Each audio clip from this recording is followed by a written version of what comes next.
परत आपल्या मायदेशी परतणाऱ्याला आशीर्वचन दिल्याबद्दल ಮನೆಯಾಗ ಕುಂತ್ರು ಇಬ್ಬರು ಮನೆಯಾಗ ಕೊಡ್ಲಿಲ್ಲ ಯಾರು ಒಬ್ಬ ರೈತ ಒಬ್ಬ ದೇಶ ಕಾಯುವಂತ ಸೈನಿಕ ಇವರು ಕೂಡ ದೇಶ ಸೇವೆಯನ್ನು ಮಾಡಿದ್ರು ಅಂತ ನಾವು ತಿಳ್ಕೊಬೇಕಾಗ್ತದೆ.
ಪರಮ ಪೂಜ್ಯ ಡಾಕ್ಟರ್ ಮಹೇಶ್ ದೇವರವರು ಈಗಾಗಲೇ ಆಗಮಿಸಿದ್ದಾರೆ.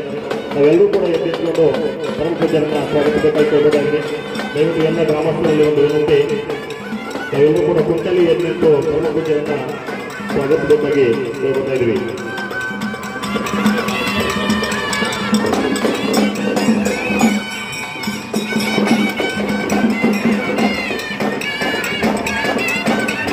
ಈಗಾಗಲೇ ವೇದಿಕೆ ಮೇಲೆ ಡಾಕ್ಟರ್ ಪರಮ ಪೂಜ್ಯ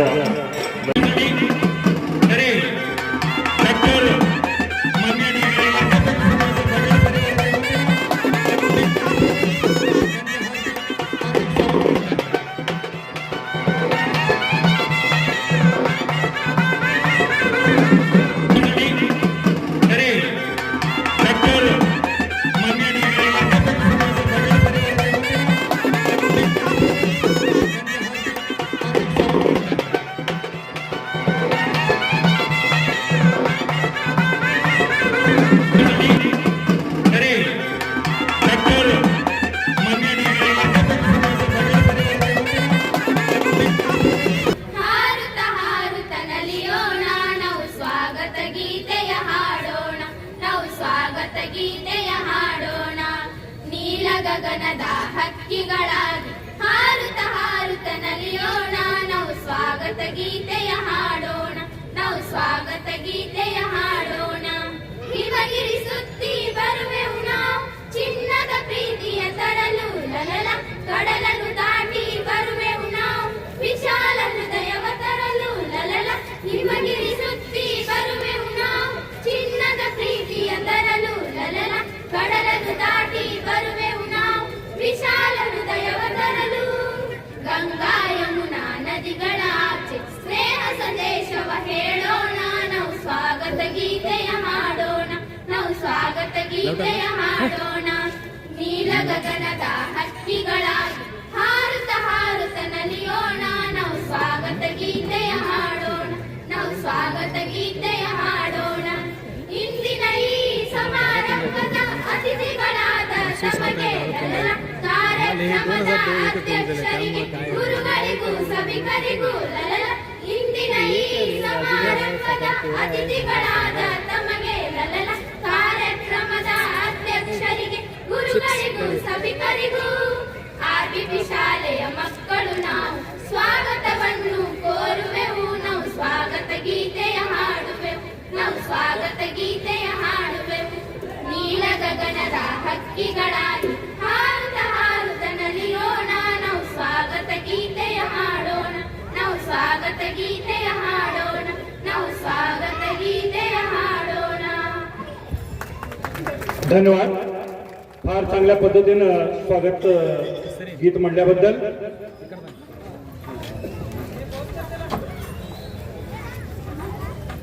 मी आजचा कार्यक्रम सुरू करण्याच्या आधी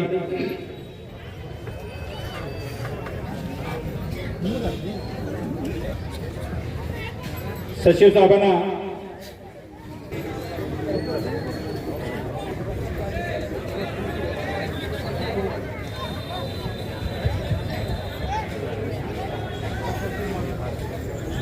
वळून द्या खाली लोक.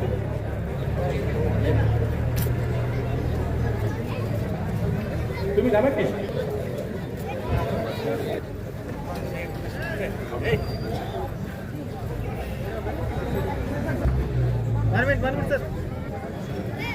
ओके.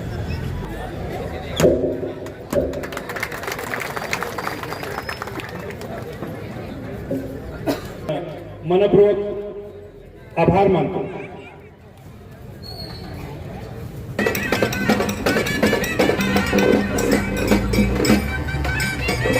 शिवराज अण्णासाहेब बागेळी ಇವರು ಎಲ್ಲರೂ ಬರಬೇಕು.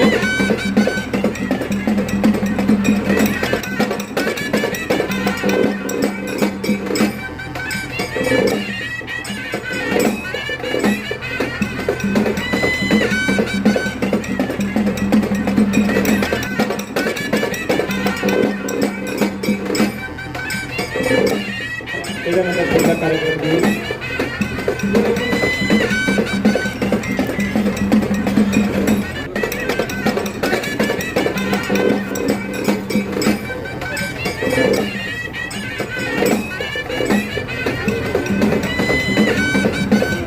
ज्या मान्यवरांचे सत्कार घेतले जाईल त्यांनी सत्कार करणार आहे त्यांनी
मग नंतर त्यात काय चुका झाल्या माहिती मी त्यात ॲनालिसिस केलं.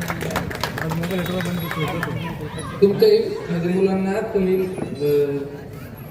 म्हणजे त्यांचा पाया मजबूत करण्याचं काम पालकांचं असतंय. त्यांना शाळेत पाठवले, शिक्षकांना रोज शाळेत जाऊन बाबा मुलं जातात का शाळेत, अभ्यास करतात का, ह्याच्यावर तुमचं लक्ष पाहिजे. आणि पुन्हा एकदा तुम्हाला शुभेच्छा देतो. ಬ್ರದರ್ ಫಾರ್ ಅವರ ಟೈಮ್ ಬಗಡಿರ್ತೈತೆ ಅಂದ್ರೆ ಈಗ ಭಯಂಕರ ಲಾಟ್ ಬಂದವು. ನೀರು ಎಲ್ಲಿ ಸಿಗಂಗಿಲ್ಲ ಹೇಳ್ತೀನಿ. ಎಲ್ಲಿ ಟೆಂಪರೇಚರ್ 16, 18 ಟೆಂಪರೇಚರ್ ಇರ್ತೈತಿಲ್ಲ, ಮೈನಸ್ ಟೆಂಪರೇಚರ್ ಅಂತ ಜನ ನುಸ್ತಾ ಬರಫ್ ಇರ್ತದೆ. 18 ಫೂಟ್, 19 ಫೂಟ್, 24 ಫೂಟ್ ಬರಫ್ ಇರ್ತೈತೆ. ಆ ಬರಫ್ ತಗೊಳ್ಳೋದು, ಗಡಿಗೆ ಕಾಸೋದು, ಅದರದ ನೀರು ಮಾಡೋದು, ಅಂದ್ರೆ ಕೊಡೋದು. ನೀರು ಎಲ್ಲ ಕಡೆ ಭಾಳ ಐತಿ. ನೀರು ಎಲ್ರು ಜನ. नमस्ते माननीय उपस्थितगण, महेश देवरू, आर के पाटील सर, API उमदी, उपसरपंच सुभाष पाटील आणि आजी माजी सैनिक सगळ्यांना मी मनपूर्वक आभारी आहे. ಈಗ ನಾವು ಮಾತಾಡ್ಬೇಕಂದ್ರೆ ಕನ್ನಡ, ಮರಾಠಿ, ಹಿಂದಿ 3 ಮಿಕ್ಸ್ ಆಗ್ತದೆ. ನಾನು ಯಾಕಂದ್ರೆ ಶಾಲೆ ಕಲ್ತದ್ದು ಕನ್ನಡ, ಇರುವುದು ಮಹಾರಾಷ್ಟ್ರದೊಳಗೆ, ಸರ್ವಿಸ್ ಮಾಡೋದು ಹಿಂದಿ ದೇಶ ಭಾಷೆ. 3 ಮಿಕ್ಸ್ ಮಾಡಿ ಮಾತಾಡೋದು ಎಲ್ಲ ತಿಳಿತದೆ. ನಾ ಈಗಾಗಲೇ ಅಬ್ಬಾಸ್ ಕಾಕ ಹೇಳಿದ್ರು 18 ವರ್ಷ 18 ಸಾರಿ ನಾನು ಟ್ರೈ ಮಾಡ್ಲಿಕ್ಕೆ ಕಾರಣ, ಮೂಲಭೂತ ಕಾರಣ ಅಂದ್ರೆ ಇವರು ನನಗೆ ಪ್ರೋತ್ಸಾಹ ಕೊಟ್ಟು, ಇಂಡಿಯನ್ ಆರ್ಮಿ ಒಳಗೆ ಹಿಂಗೆ ಇರ್ತದ, ನೀ ಆರ್ಮಿಗೆ ನೀ 101% ಆಗ್ತಿರ್ತ ನನಗೆ ಪ್ರೋತ್ಸಾಹ ಕೊಟ್ಟು, ನನ್ನ ಬೆನ್ನ ಹಿಂದೆ, ನಮ್ಮ ಅಪ್ಪರ ಹಿಂದೆ, ನಮ್ಮ ತಾಯಿ ತಂದೆ ಹಿಂದಂದ್ರೆ ಅಬ್ಬಾಸ್ ಕಾಕ. ನನಗೆ 101% ನಾನು ಸಪೋರ್ಟಿಂಗ್ ಕಾರಣ ಅಬ್ಬಾಸ್ ಕಾಕ. ಇವರು ನನಗೆ ಸಪೋರ್ಟ್ ಮಾಡಿ ಪ್ರತಿಯೊಂದು ಎಕ್ಸಾಮ್ದೊಳಗೆ ಎಲ್ಲಿ ನಾ ಫೇಲ್ ಆಗ್ತಿದ್ನಿ, ಅದಕ್ಕೆ ರವಿ ನೀ ಹಿಂಗೆ ಮಾಡಿದ್ರೆ ಫೇಲ್ ಆಗ್ತಿ, ನೀ ಹಿಂಗೆ ಮಾಡಿದ್ರೆ ನೀ ಪಾಸ್ ಆಗ್ತಿ ಅನ್ನೋದು ಮಾರ್ಗದರ್ಶನ ಕೊಟ್ಟವ್ರು ಅಬ್ಬಾಸ್ ಕಾಕ. ನಾ ಈಗಾಗಲೇ ಹೇಳಿದ್ರೆ ಕಾಕ 16 ವರ್ಷ ಸರ್ವಿಸ್ ಒಳಗೆ, ಆಕ್ಚುಲಿ ನಾನು ಸರ್ವಿಸ್ ಮಾಡಿದ್ದು, ನಾನು ಟ್ರೈನಿಂಗ್ ಮಾಡಿದ್ದು Ahmednagar training centre, ACC school and centre ಅಂತಾರೆ, 2 ವರ್ಷ. ಅಲ್ಲಿಂದ ಫಸ್ಟ್ ಪೋಸ್ಟಿಂಗ್ ಹೋದೆ ನಾನು ಪಠಾನ್ಕೋಟ್, ಅಮೃತ್ಸರ್, ಪಂಜಾಬ್ನಲ್ಲಿ. ಅಲ್ಲಿ 1.5 ವರ್ಷ ಇದ್ದೆ. ಅದು ಆದ ಬಳಿಕ ನಾ 2ನೇ ಪೋಸ್ಟಿಂಗ್ ನಾನು ಬಂದಿದ್ದು ರಾಜಸ್ಥಾನದೊಳಗೆ. ರಾಜಸ್ಥಾನದೊಳಗೆ ಗರ್ಮಿ ಅಂದ್ರೆ ನಮ್ಮಲ್ಲಿ ಏನೂ ಇಲ್ಲ. ನಮ್ಮಲ್ಲಿ ಚಹಾ ಮಾಡ್ಬೇಕಾದ್ರೆ 4 ಸರ್ತಿ ಒಲಿ ಹೊತ್ತಿಸ್ಬೇಕಾಗ್ತದ, 2 ಗ್ಯಾಸ್ ಹಾಕಿ ಖಾಲಿ ಆಗ್ತಾವ 1 ತಿಂಗಳದಾಗ. ಅಲ್ಲಿ ಚಹಾ ಮಾಡ್ಬೇಕಾದ್ರೆ ಒಗ್ಗರಣೆಯಾಗ ಹಾಲ, ಸಕ್ಕರೆ, ನೀರ ಹಾಕ್ರಿ, ಒಯ್ದು ಉಸುಕಿನಾಗ ಇಡ್ರಿ. 2 ತಾಸದೊಳಗೆ ನಿಮ್ಮ ಚಹಾ ಕುಡಿತದೆ. ಅದು ಟೆಂಪ್ರೇಚರ್ ರಾಜಸ್ಥಾನದೊಳಗೆ 50 ಟೆಂಪ್ರೇಚರ್ ರಾಜಸ್ಥಾನ ಬಾಡಿಮೇಲ್ ಒಳಗೆ. ಅಲ್ಲಿ 3 ವರ್ಷ ಡ್ಯೂಟಿ ಮಾಡಿದ್ವಿ. ಅದು ಆದ್ರಿಂದ ನನ್ನ ಆದ್ರಿಂದ ನನ್ನ ಮದುವೆ ಆಯಿತು. ಮದುವೆ ಆದ್ರಿಂದ ನನ್ನ ಫಸ್ಟ್ ಪೋಸ್ಟಿಂಗ್ RR ಬಂದಿದ್ದು ಜಮ್ಮು ಕಾಶ್ಮೀರ. ಹೊರಗಿನ ಪೋಸ್ಟಿಂಗ್ ಯೂನಿಟ್ ಬಿಟ್ಟು ಸಿಂಗಲ್ ಪೋಸ್ಟಿಂಗ್ ಅಂತ ಇರ್ತದೆ. ನಾನು ಮೊದಲೇ ಹೋಗಿದ್ದು ಜಮ್ಮು ಕಾಶ್ಮೀರಕ್ಕೆ ಹೋದೆ. ಜಮ್ಮು ಕಾಶ್ಮೀರ ರಾಷ್ಟ್ರೀಯ ರೈಫಲ್ ಅಂತಾರೆ ಯಾರು. ಅಲ್ಲಿ ಇಂಡಿವಿಜುವಲ್ ಪೋಸ್ಟಿಂಗ್ ಇರ್ತದೆ. ಅಲ್ಲಿ today is life, gun is life ಅಂತಾರೆ. ಅಲ್ಲಿ 101% 24 ತಾಸು ನಮ್ಮ ಬಗಲಿಗೆ AK-47 90 ರೌಂಡ್, ಅವು 90 ರೌಂಡ್ 24 ತಾಸು ನಮ್ಮ ಹೆಗಲಿಗೆ ಇರ್ತವೆ. ಉಂಡ್ರಬಿ ಹೆಗಲಿಗೆ, ಮಲಗದ್ರಲ್ಲೂ ಹೆಗಲಿಗೆ, ಎದ್ರಬಿ ಹೆಗಲಿಗೆ. ಇದು ಎದ್ರ ಕಾರಣ ಅಲ್ಲಿ ಆತಂಕವಾದಿ ಜಮ್ಮು ಕಾಶ್ಮೀರ ಒಳಗೆ ಹೆಚ್ಚಿಗಿದ್ದು ಅಂತೇಳಿ ಅಲ್ಲಿ ರಾಷ್ಟ್ರೀಯ ರೈಫಲ್ ಅಂತಾರೆ. ಅಲ್ಲಿ 2 ವರ್ಷ ನಾನು ಸೇವೆ ಸಲ್ಲಿದ್ದೆ. ಅದು ಅದಿಂದ ಅಮೃತ್ಸರ್ ಪೋಸ್ಟಿಂಗ್ ಬಂದ್ರಿ ನಾನು ಅಮೃತ್ಸರ್ ಒಳಗಿದ್ದೆ. ಅಮೃತ್ಸರ್ ಒಳಗೆ 2 ವರ್ಷ ತೆಗೆದೆ. ಅಮೃತ್ಸರದಿಂದ ನಾನು ಸೀದಾ ಎತ್ತಿ ಹೋಗಿದ್ರು ಸಾರಿ ಲೇ ಲದಾಖ್ ನಮ್ಮ ಯೂನಿಟಿ ಪೋಸ್ಟಿಂಗ್ ಆಯ್ತು. ಲೇ ಲದಾಖ್ ಅಂದ್ರೆ ಸೆಕೆಂಡ್ ಗ್ಲೇಷಿಯರ್ ಅಂತಾರೆ. ಅಲ್ಲಿ ಮೈನಸ್ ಟೆಂಪರೇಚರ್ 50. ಗ್ಲಾಸ್ ಒಳಗೆ ನೀರು ತುಂಬಿಟ್ರಿ 10 ನಿಮಿಷದೊಳಗೆ ಬರ್ಪ. ಕುಡಿತೀನಂದ್ರೆ ನೀರಿಲ್ಲ. ಗರಂ ಮಾಡಿ ಕಾಕ ಗರಂ ಮಾಡಿದ್ರೆ ನೀರು ಕುಡಿದು, ಗರಂ ಮಾಡಿದ್ರೆ ಜಳಕ ಆಗುದು. ಜಳಕ ಮಾಡಿದ್ರು ಗರಂ ಮಾಡಿ 10 ನಿಮಿಷದೊಳಗೆ ಜಳಕ ಮಾಡಿದ್ರೆ ಅದು ನೀರು ನಾರ್ಮಲ್ ಟೆಂಪರೇಚರ್ ಇರ್ತದೆ. ಅಷ್ಟು ಇಲ್ಲಂದ್ರೆ ಒಂದು 10 ನಿಮಿಷ ಮತ್ತೆ ಲೇಟ್ ಮಾಡಿದ್ರೆ ಅದು ಮತ್ತೆ ಬರ್ತಾಗಿತ್ತು. ಅದ್ರೊಳಗೆ 2 ವರ್ಷ ತೆಗೆದಿಲ್ಲ. ಅದ್ರೊಳಗೆ 2 ವರ್ಷ ತೆಗೆದ್ರೆ ಅದೇ ಟೈಮ್ನೊಳಗೆ ಗಲ್ವಾನ್ ಗಲ್ವಾನ್ ಘಾಟಿ ಕೇಸ್ ಅಂತ ನಿಮಗೆ ಗೊತ್ತಾಗಿರ್ಬೋದು. ಚೀನಾದು ಇಂಡಿಯಾದು ಗುತ್ತ ಶುರುವಾಗಿತ್ತು. ಅದ್ರೊಳಗೆ ಫಸ್ಟ್ ಇಂಡಿಯನ್ ಆರ್ಮಡ್ ಕೋರ್ ಒಳಗೆ ಫಸ್ಟ್ 53 ಆರ್ಮಡ್ ರೆಜಿಮೆಂಟ್ ನಮ್ಮ ಯೂನಿಟ್ ಟೋಟಲಿ 9 ತಾಸದೊಳಗೆ ಹಿರಿಯರಿಗೆ ಗೊತ್ತದ. ಇದು ಯಾವ ಪರ್ವತ ಅಂತಾರೆ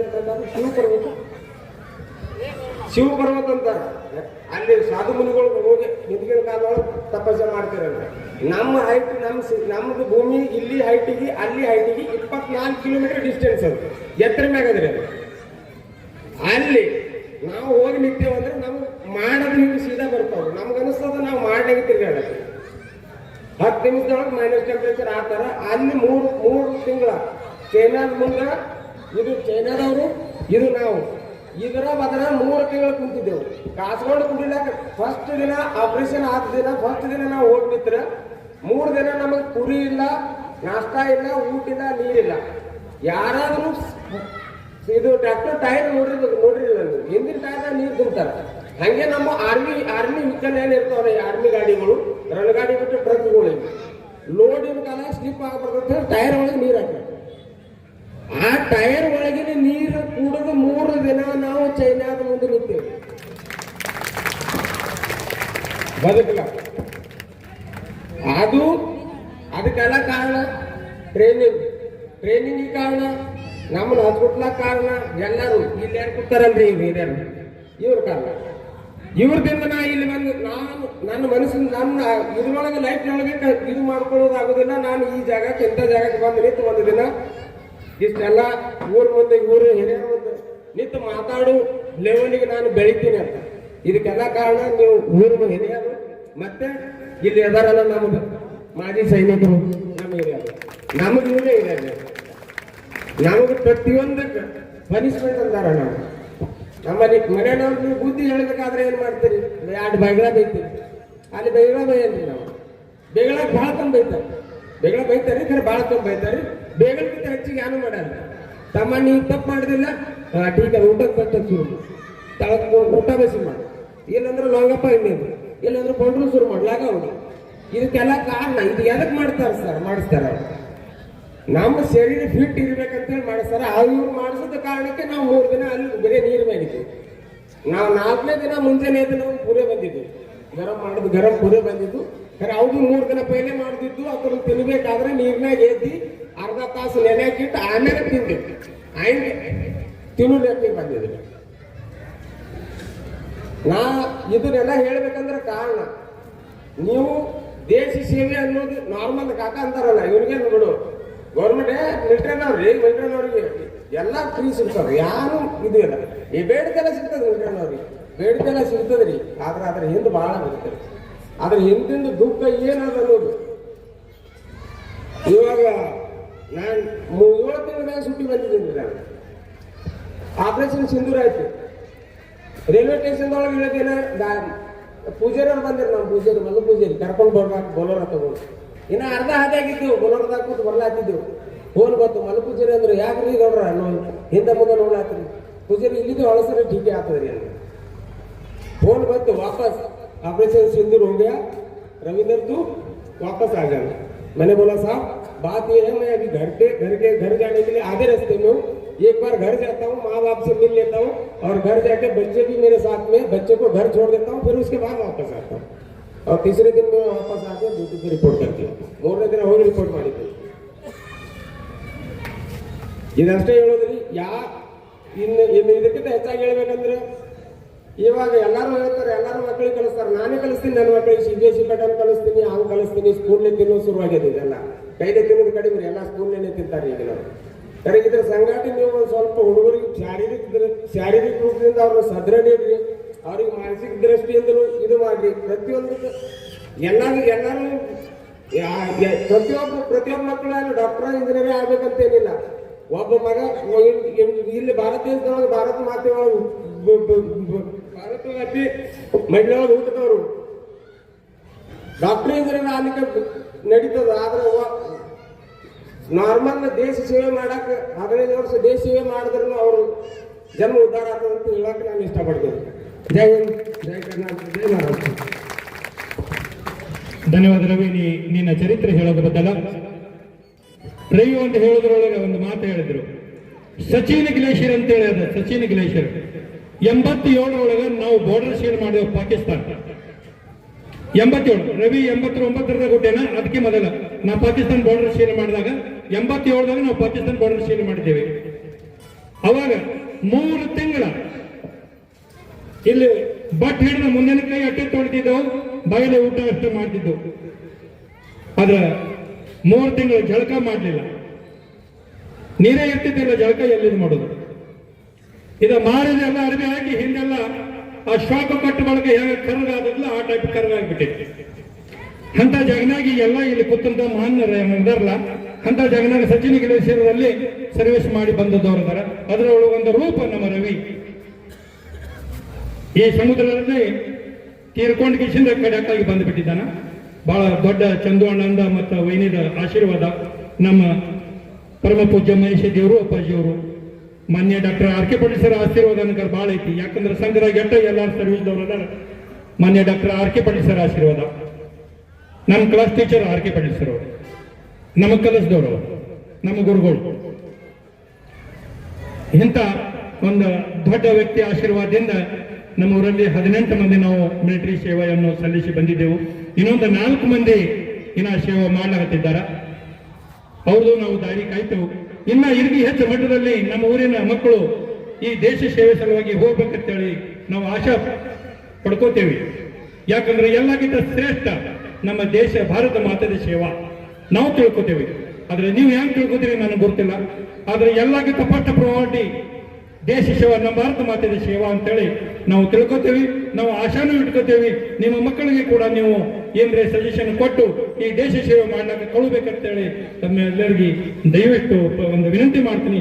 ಮಹೇಶ ದೇವರು ಅಪ್ಪಾಜಿಗಳು ಒಂದೆರಡು ಮಾತು ಮಾತಾಡ್ಬೇಕಂತೇಳಿ ಬಾಗೇಳು ಪರಿವಾರ ವತಿಯಿಂದ ಹಾಗೂ ನಮ್ಮ ಮಾಜಿ ಸೈನಿಕರ ವತಿಯಿಂದ ಅವರಲ್ಲಿ ಕಳ್ಕೊಳ್ಳೋದನ್ನ ಕೇಳ್ಕೊಳ್ಳುತ್ತೇನೆ. ಸ್ಮರಣೀಯರಾದ ಬಸವಾದಿ ಶಿವಶರಣರನ್ನು ಸ್ಮರಣೆ ಮಾಡಿಕೊಂಡು ಗುರು ಬಸವ ಮಹಾಶಿವಯೋಗಿಗಳನ್ನು, ಶಿವಲಿಂಗೇಶ್ವರರನ್ನು ಸ್ಮರಣೆ ಮಾಡಿ ಈ ವೇದಿಕೆ ಮೇಲಿರುವಂಥ ಎಲ್ಲ ಗಣ್ಯ ಮಾನ್ಯರೇ, ಹಿರಿಯರೇ, ಇಲ್ಲಿ ಆಗಮಿಸಿದಂಥ ಎಲ್ಲ ಶರಣ ಹಾಗೂ ಶರಣ್ಯರೇ, ನಿಮ್ಮೆಲ್ಲರಿಗೂ ಕೂಡ ಶರಣಾರ್ಥಿ. ಬಹಳ ವಿಶೇಷವಾಗಿರುವಂಥ ಕಾರ್ಯಕ್ರಮ. ಅಪ್ಪವರ ಬೇಗ ಹೋಗ್ತಾರ, ಬೇಗ ಮುಗಿಸ್ರಿ ಅಂತ ಹೇಳಿದರು. ಬಹುಶಃ ಇಂಥ ಕಾರ್ಯಕ್ರಮ 10 ತಾಸು ಕೊಂಡ್ರಂದ್ರೆ ನಾ ಕೊಂಡಿರ್ತೀನಿ ಇಂಥ ಕಾರ್ಯಕ್ರಮ. ಯಾಕಂದ್ರೆ ದೇಶಭಕ್ತರ ಜೊತೆ ನಾವು ಎಷ್ಟು ಕುಂತರೂ ಕೂಡ ಕಡಿಮೆ ಆಗ್ತದೆ. ಅಂಥ ಒಂದು ದೇಶ ಸೇವೆಯನ್ನು ನಮ್ಮ ರವೀಂದ್ರವರು 16 ವರ್ಷ ಸೇವೆಯನ್ನು ಸಲ್ಲಿಸಿದರು. ಮನುಷ್ಯನಾಗಿರುವಂಥವನು ತನ್ನ ಜೀವನವನ್ನು ಸಾರ್ಥಕತೆಯಾಗಿ ಪಡ್ಕೊಳ್ಬೇಕಾಗಿತ್ತು. ದೇಶ ಸೇವೆಯನ್ನು ಮಾಡಿದಾಗ, ಈ ದೇಶ ಸೇವೆಯನ್ನು ಮಾಡಿದಾಗ ಅವನ ಜೀವನ ಸಾರ್ಥಕತೆಯಾಗ್ತದೆ ಅಂತ ನಾವು ತಿಳ್ಕೊಬೇಕಾಗ್ತದೆ. ಬಹಳ ಉತ್ತಮ ರೀತಿಯಿಂದ 2 ನಿಮಿಷ ಮಾತಾಡೋದು ಕೂಡ ಬಹಳ ಉತ್ತಮ ರೀತಿಯಿಂದ ಮಾತಾಡಿದರು. ಮೊದಲಿಗೆ ಕನ್ನಡ, ಮರಾಠಿ, ಹಿಂದಿ 3 ಭಾಷೆಯೊಳಗೆ ಮಾತಾಡ್ತಂತ ಹೇಳಿದ್ರು. 3 ಭಾಷೆ ಹೆಂಗಿದ್ದು ಅಂದರೆ, ಬಹುಶಃ ನಾವು ಮನೆಯೊಳಗೆ ಸಜ್ಕ ಮಾಡಿರ್ತೀವಿ. ಸಜ್ಕ ಮಾಡೋ ಒಳಗೆ ಒಂದೇ ರವಾ ಹಾಕಿ ಮಾಡಿದ್ರೆ ಸಜ್ಕ ಸಿಹಿ ಆಗ್ತದಿಲ್ಲ. ಅದು ಸಜ್ಕ, ಬೆಲ್ಲ, ತುಪ್ಪ 3 ಸೇರಿದ ಹೆಂಗೆ ರುಚಿ ಆಗ್ತದಲ್ಲ, ಹಂಗೆ ಅವ್ರ 3 ಭಾಷೆ ಕೂಡ ರುಚಿ ಆದವು ಅಂತೇಳಿ ನಮ್ಗೆ ಅನಿಸ್ತದೆ. ಬಹುಶಃ ನಮ್ಮ ಮನಸ್ಸಿನೊಳಗೆ ಮನುಷ್ಯನ ಮನಸ್ಸು ಏನು ಅನಿಸ್ತದಂದ್ರೆ, ಮಕ್ಕಳನ್ನ ನಾವು ಏನು ಕಳಿಸ್ಬೇಕಾಗಿತ್ತು, ಡಾಕ್ಟರ್ ಮಾಡಬೇಕು ಅಂತ ಹೇಳ್ತಾರೆ. ಬಾಳದ್ರೆ ಇದಕ್ಕಿಂತ ಹೆಚ್ಚಿನಾಗಿರುವಂಥದ್ದು DC ಮಾಡಬೇಕು ಅಂತ ಹೇಳ್ತಾರೆ, ಇದಕ್ಕಿಂತ ಹೆಚ್ಚಿನ ನಾವು ಇಂಜಿನಿಯರ್ ಮಾಡಬೇಕು ಅಂತ ಹೇಳ್ತಾರೆ. ಆದರೆ ಈ ದೇಶಕ್ಕಾಗಿ ಸೇವೆ ಮಾಡಬೇಕು ಅನ್ನುವಂಥವ್ರು ಬಹಳ ಕಡಿಮೆ ಅದಾರ. ನನ್ನ ಮಗ ದೇಶಕ್ಕೋಸ್ಕರ ಹೋರಾಡಬೇಕು ಅನ್ನುವಂಥವ್ರು ಬಹಳ ಕಡಿಮೆ ಅದಾರ. ಬಹುಶಃ ಎಲ್ಲರಿಗೂ ಕೂಡ ನನ್ನ ಮಗ ಸೇವೆ ಮಾಡ್ಬೇಕಂತೇಳಿ ಅನ್ನೋರು ಅದಾರ. ಆದ್ರೆ 2 ಕೆಲಸ ಕಾಣಂಗಿಲ್ಲ ಅಂತ್ರಿ. ಯಾವ ಒಂದು ದೇಶ ಸೇವೆಯನ್ನು ಮಾಡಕ್ ಕಾಣಂಗಿಲ್ಲ ಅಂತ, ಒಂದು ಮಠಕ್ಕೆ ಸ್ವಾಮಿಗಳನ್ನ ಕೊಡಕ್ ಕಾಣಂಗಿಲ್ಲ ಅಂತ. ಹೌದಿಲ್ಲ? ಯಾಕಂದ್ರೆ ದೇಶ ಸೇವೆ ಮಾಡಕ್ ಹೋದವರು ಬರ್ತಾರೋ ಇಲ್ಲೋ ಅಂತ ಮನಸ್ಸಿನಾಗ ಅನಿಸ್ತದ ತಾಯಿ ಕರಳ. ಆದ್ರೆ ದೇಶ ಸೇವೆಯನ್ನು ಮಾಡಾಕತ್ತಾನಂತೆ ಮನಸ್ಸಿನಾಗ ಖುಷಿ ಅನಿಸ್ತದ. ಆದ್ರೆ ಮಠಕ್ಕೆ ಏನು ಸ್ವಾಮಿಗಳು ಕೊಡ್ತಾರಲ್ಲ, ನಮಗೆ ಸಂಬಂಧವನ್ನು ಮುರಿದು ಮಠಕ್ಕೆ ಹೋಗ್ತಾರಲ್ಲ, ಇಂಥವ್ರನ್ನ ಕೊಡಾಕನು ಕೂಡ ಹಿಂದೆ ನೋಡ್ತಾರ ಅನ್ನುವಂಥ ಮಾತನ್ನು ಹೇಳ್ತಾರ. ಅದಕ್ಕಾಗಿ 2 ಕೂಡ ಬಹಳ ಶ್ರೇಷ್ಠವಾಗಿರುವಂಥ ಸೇವೆ ಅಂತ ನಾವು ತಿಳ್ಕೊಬೇಕಾಗ್ತದೆ. ನೋಡ್ರಿ, ಎಲ್ಲಾದ್ರು ಡಾಕ್ಟರ್ ಅಪ್ಪವರ ಬರ್ತಾರ, ಬಂದು ಕೇಳಿದಾಗ ಅಪ್ಪವ್ರ ಡಾಕ್ಟರ್ ಮಾಡೋರ್ದಿರಿ, ಇಂಜಿನಿಯರ್ ಮಾಡೋರ್ದಿರಿ ಅಂತ ಅಂತಾರ. ಇಲ್ಲ ನಮ್ಮ ಮಠಕ್ಕೆ ಒಂದು 2 ಮಠ ಅದಾವ, ಮರಿ ಕೊಡಿರುತ್ತೆ, ಯಾರ ಕೇಳಿದಾಗ ಕೊಡ್ತಾನೆ, ಯಾರು ಕೊಡಂಗಿಲ್ಲ ಯಾರು ಕೂಡ. ಅಂತ ಸೇವೆ ಅಂದರೆ ಸಮಾಜ ಸೇವೆಯನ್ನು ಮಾಡಬೇಕಾಗ್ತದೆ. ಬಹುಶಃ ಈ ಜಗತ್ತಿನಲ್ಲಿ ಕರೋನಾ ಅನ್ನುವಂಥ ಮಹಾಮಾರಿ ಬಂದಿತ್ತು. ಆ ಕರೋನಾ ಅನ್ನುವಂಥ ಮಹಾಮಾರಿ ಬಂದಾಗ ಡಾಕ್ಟರ್ ಇದ್ದವ್ರು ಮನೆಯಾಗ ಕುಂತರು, ಇಂಜಿನಿಯರ್ ಇದ್ದವ್ರು ಮನೆಯಾಗ ಕುಂತರು, ಎಂಥ DC ಇದ್ದವ್ರು ಮನೆಯಾಗ ಕುಂತರು, ಎಂಥ ಸೇವೆ ಮಾಡುವಂಥವ್ರು ಎಲ್ಲರೂ ಕೂಡ ಮನೆಯಾಗ ಕುಂತರು. ಇಬ್ಬರು ಮನೆಯಾಗ ಕೂಡಲಿಲ್ಲ. ಯಾರು? ಒಬ್ಬ ರೈತ, ಒಬ್ಬ ದೇಶ ಕಾಯುವಂಥ ಸೈನಿಕ, ಇವರು ಕೂಡ ದೇಶ ಸೇವೆಯನ್ನು ಮಾಡಿದ್ರು ಅಂತ ನಾವು ತಿಳ್ಕೊಬೇಕಾಗ್ತದೆ. ನೋಡ್ರಿ, ಎಲ್ಲಾನು ಕೂಡ ಬಂದಾಯ್ತು ದೇಶದೊಳಗೆ, ಆದರೆ ಅನ್ನವನ್ನು ನೀಡುವಂಥ ರೈತರ ಕೆಲಸ ಬಂದಾಗಲಿಲ್ಲ. ಹಾಗೆಲ್ಲವೂ ಕೂಡ ಬಂದಾದಾಗ ದೇಶ ಕಾಯುವಂತ ಯೋಧನ ಕೆಲಸನೂ ಕೂಡ ಬಂದಾಗಲಿಲ್ಲ. ಅಂದ್ರೆ ಈ ಜಗತ್ತಿನೊಳಗೆ ಎಲ್ಲಾ ದೇವಸ್ಥಾನಗಳು ಬಂದಾಗಿರುವಂತಹ ಸಂದರ್ಭದೊಳಗೆ ಆ ದೇಶವನ್ನು ಕಾಯುವಂತ ಯೋಧರು ನಮ್ಮ ಜನರನ್ನು ಕಾಯ್ತಾ ಇದ್ರಲ್ಲ, ಅವ್ರಿಗೆ ನಾವು ಎಲ್ಲರೂ ಕೂಡ ಜೋರಾಗಿ ಚಪ್ಪಾಳೆಯನ್ನು ತಟ್ಟಬೇಕು ಅಂತ ಮಾತು ಹೇಳಬೇಕಾಗ್ತದೆ. ನಾವೆಲ್ಲರೂ ಕೂಡ ಇಲ್ಲಿ ನಮ್ಮ ಊರಿನೊಳಗೆ ನಾವು ಬಹಳ ಒಳ್ಳೆ ರೀತಿಯಿಂದ ಸಂಪತ್ತು ಗಳಿಸಿರ್ಬೋದು, ಇಟ್ಟು ಒಳ್ಳೆ ರೀತಿಯಿಂದ ನಮ್ಮ ಜೀವನ ನಡೆಸಾಕತ್ತಿರ್ಬೋದು. ಆದ್ರೆ ಈ ಜಗತ್ತನ್ನ ದೇಶವನ್ನು ಯಾರು ಕಾಯಾಕತ್ತಾರಂದ್ರೆ ಆ ದೇಶದ ಸೈನಿಕರೇ ಕಾಯಾಕತ್ತಾರ ಅಂತ ನಾವು ತಿಳ್ಕೊಳ್ಬೇಕಾಗ್ತದೆ. ನಾವೆಲ್ಲರೂ ಕೂಡ ಒಂದು ಸಂಕಲ್ಪವನ್ನು ಮಾಡ್ಬೇಕು. ಏನ್ ಮಾಡ್ಬೇಕಾಗಿತ್ತಂದ್ರೆ, ರಾತ್ರಿ ಮಲ್ಕೊಳ್ಳುವಾಗ ಸೈನಿಕನ ನೆನೆಸಿ ಮಲ್ಕೋಬೇಕ. ರಾತ್ರಿ ಮಲ್ಕೊಳ್ಳುವಾಗ ಸೈನಿಕನ ನೆನೆಸಿ ಮಲ್ಕೊಳ್ಬೇಕಂತ, ಮುಂಜಾನೆ ಹೇಳುವಾಗ ರೈತನ ನೆನೆಸಿ ಹೇಳ್ಬೇಕಂತ ನೋಡ್ರಿ. ಅಂದಾಗ ಮನುಷ್ಯನ ಜೀವನ ಸಾರ್ಥಕತೆ ಆಗ್ತಂತ ಮಾತನ್ನು ಹೇಳ್ತಾರೆ. ಅದಕ್ಕಾಗಿ ನಾವೆಲ್ಲರೂ ಕೂಡ ಜಗತ್ತು ಎಷ್ಟೇ ಮುಂದುವರೆದಿರ್ಬೋದು, 3G ತಯಾರಾಗೈತಿ, 4G ತಯಾರಾಗೈತಿ, 5G ತಯಾರಾಗೈತಿ, ಬಹುಶಃ ಇನ್ನೊಂದು 10 ವರ್ಷ ಬಿಟ್ರೆ 10G ತಯಾರಾಗೋದೈತಿ. ಇಷ್ಟೆಲ್ಲ ತಯಾರಾದ್ರೂ ಕೂಡ ಬಹುಶಃ 10G ತಯಾರಾಗ್ಬೋದು, ಬೇಕಾದಂತ G ತಯಾರಾದ್ರೂ ಕೂಡ ನಮ್ಮ ಜೀವನಕ್ಕೆ ಗಂಜಿ ತಯಾರಾಗೋದೇನೈತಿ, ರೈತ ದುಡ್ದಾಗ ಮಾತ್ರ ಗಂಜಿ ತಯಾರಾಗ್ತದೆ. ಬೇಕಾದಂತ ತಯಾರು ಮಾಡಿರ್ಬೋದು ವಿಜ್ಞಾನಿಕರೇ, ಆ ಗಂಜಿ ತಯಾರು ಮಾಡುವಂತ ರೈತ ಏನಲ್ಲ. ಅದಕ್ಕಾಗಿ ನಾವು ದೇಶಕ್ಕೋಸ್ಕರ ದುಡಿದಿರುವಂತ ರೈತನಿಗೆ ಗೌರವ ಕೊಡಬೇಕು, ಈ ದೇಶಕ್ಕೋಸ್ಕರ ದುಡಿದಿರುವಂತ ಒಬ್ಬ ಯೋಧನಿಗೆ ನಾವು ಗೌರವ ಕೊಡಬೇಕು ಅನ್ನುವಂತ ಮಾತನ್ನು ಹೇಳಿ, ಬಹುಶಃ ಊರಿನೊಳಗ 2 ಪೊಲೀಸ್ ಸ್ಟೇಷನ್ ಬಿಟ್ಟು 3 ಪೊಲೀಸ್ ಸ್ಟೇಷನ್ ಇದ್ದವ್ರು ಆ ಊರ ಜಗಳ ಬಾಳದ ಅಂತ ತಿಳ್ಕೊಬೇಕು. ನಾವು ಈ ಬೇರೆದವ್ರು ತಿಳ್ಕೊಬಾರ್ದು, ನಾವು ತಿಳ್ಕೊಬೇಕು. 3 ಪೊಲೀಸ್ ಸ್ಟೇಷನ್ ಅದಾವ ಅಂದ್ರೆ ಆ ಊರಾಗ ಜಗಳ ಬಾಳದ ಅಂತ ತಿಳ್ಕೊಬೇಕು. 100 ದವಾಖಾನೆ ಅದಾವ ಅಂದ್ರೆ ಆ ಊರಾಗ ಬಹಳ ರೋಗಿಗಳದಾರ ಅಂತ ತಿಳ್ಕೊಬೇಕು. ಹಂಗ ಊರಾಗ 18 ಜನ ಸೈನಿಕರಾಗ್ಯಾರಂದ್ರೆ ಬಹುಶಃ ಆ ಊರಾಗ ದೇಶ ಪ್ರೇಮನ ಬಹಳ ದೊಡ್ಡದೈತಿ ಅಂತ ನಾವು ತಿಳ್ಕೊಳ್ಬೇಕಾಗ್ತದೆ. ಅಂತ ದೇಶ ಸೇವೆನೆ ಮಾಡುವಂತ ನಮ್ಮ ರವಿ ಅವರಿಗೆ ಆ ಪರಮಾತ್ಮ ಆರೋಗ್ಯ, ಆಯುಷ್ಯ, ಶ್ರೀ ಸಂಪತ್ತನ್ನು ಕೊಟ್ಟು ಕಾಪಾಡಿ ಅನ್ನುವಂತಹ ಮಾತನ್ನು ಹೇಳಿ 16 ವರ್ಷ ದೇಶ ಸೇವೆಯನ್ನು ಮಾಡಿದ್ದಾರಂದ್ರೆ ನಮ್ಮ ಮನೆಯಾಗಿರುವಂತ ಮಕ್ಕಳು 2 ತಾಸು ಮನೆ ಬಿಟ್ಟು ಎಲ್ಲರೂ ಹೊರಗಿದವರು ಏನು ಹುಡುಕತ್ತಿ ನಾವೆಲ್ಲರೂ ಮಾಡ್ತೀವಿ ಕೂಡ. ಅವರ ತಂದೆ ತಾಯಿಗಳು 16 ವರ್ಷಗಳ ದೇಶ ಸೇವೆಯನ್ನು ಮಾಡಿದ ಕಚ್ಚಾರಂದ್ರೆ ಆ ತಂದೆ ತಾಯಿಗಳು ಕೂಡ ಎಲ್ಲರೂ ಕೂಡ ಜೋರಾಗಿ ಚಪ್ಪಾಳೆ ನಿಂತ ಮಾತನ್ನು ಹೇಳಿ, ಯಾಕಂದ್ರೆ ಮಗನ ಕಳಿಸಬೇಕಾಗಿದ್ದಾರೆ ತಂದೆ ತಾಯಿಗಳ ಶ್ರಮನೂ ಕೂಡ ಬಹಳ ವಿಶೇಷವಾಗಿರುವುದಂತ ಅನ್ನುವಂಥ ಮಾತನ್ನು ಹೇಳಿ, ನಮ್ಮ ರವಿಯವರು ಇನ್ನು ಸೇವೆಯೊಳಗೆ ನಿವೃತ್ತಿಯನ್ನು ಹೊಂದಿದ್ರು. ದೇಶ ಸೇವೆಯನ್ನು ಮಾಡಿ ನಿವೃತ್ತಿಯನ್ನು ಹೊಂದಿದ್ದಾರ. ಆದ್ರೂ ಕೂಡ ನಿವೃತ್ತಿಯನ್ನು ಹೊಂದಿಲ್ಲ. ಅವ್ರು ಇನ್ನೇನ್ ಮಾಡಬೇಕಾಗಿತ್ತ, ನಮ್ಮ ಊರಿನೊಳಗೆ ಸಮಾಜ ಸೇವೆ ಒಳಗೆ ಈ ಯುವಕರಿಗೆ ಒಂದು ಜ್ಞಾನದ ಮಾರ್ಗವನ್ನು ತೋರಿಸಿಕೊಳ್ಳಿ ಅನ್ನುವಂತ ಮಾತನ್ನು ಹೇಳಿ ಬಹಳ ವಿಶೇಷವಾಗಿರುವಂತಹ ಕಾರ್ಯಕ್ರಮ ಎಲ್ಲರೂ ಕೂಡ ಮಾಡಿದ್ರು. ಇಲ್ಲಿ ಎಷ್ಟೋ ಜನ ಸೈನಿಕರಿಗೂ ಕೂಡ ಸತ್ಕಾರವನ್ನು ಮಾಡಿದ್ರು. ಆ ಎಲ್ಲಾ ಸೈನಿಕರಿಗೂ ಕೂಡ ಒಳ್ಳೆಯದಾಗಲಿ ಅನ್ನುವಂತಹ ಮಾತನ್ನು ಹೇಳಿ, ಎಲ್ಲಾ ಗ್ರಾಮಸ್ಥರಿಗೂ ಕೂಡ ಒಳ್ಳೆಯದಾಗಲಿ ಅನ್ನುವಂತಹ मातन हे ನನ್ನ ಎರಡು ಮಾತನ್ನು ಗುರುವಿನ ಪಾದಕರಿಸ್ತೀನಿ. ಎಲ್ಲರಿಗೂ ಶರಣು ಶರಣಾರ್ಥी. मी गावातील संत आज आमच्या जग संघटनेला संत गावातून संघचे अध्यक्ष साहेबांनी सेवाकृती सोहळ्यासाठी रवींद्र बागळे साहेब ते इंडियन आर्मीमध्ये आपला सेवाकाल पूर्ण करून असे सलामत आपल्या घरी मी तुमचे फार फार आभार आणि स्वागत करतो. रवींद्र बागेल साहेब, जे तुमचा आता सेकंड टाईप आहे ते पुढच्या वाटचालीस आम्ही आमच्या वतीने सर्वांना शुभकामना देतो. जय हिंद, जय महाराष्ट्र.